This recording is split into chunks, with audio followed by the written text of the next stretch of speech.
Ako sú podľa vás školy na Slovensku právne pripravené na boj so šikanou a kyberšikanou? Je to určite veľmi komplexná otázka, veľmi dá sa povedať rozsiahla.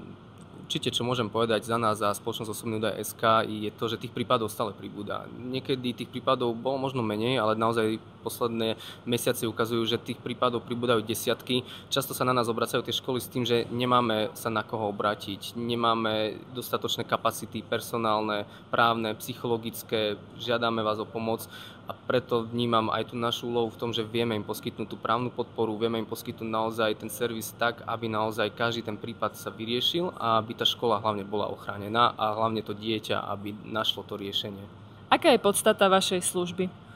Každého klienta v podstate zastupujeme v oblasti šikany a kyberšikany a dokážeme ho previesť celým incidentom od začiatku až po koniec. To znamená, ak nastane na nejakej škole incident v oblasti šikanovania, zaznamenáme to v našom elektronickom spise, kde zozbierame dôkazy, kde spíšeme, akí účastníci boli v tom incidente, aké organizácie do toho potrebujeme zapojiť, či už to bude policajný zbor, alebo to bude Centrum poradenstva a prevencie, prípadne nejaké iné orgány.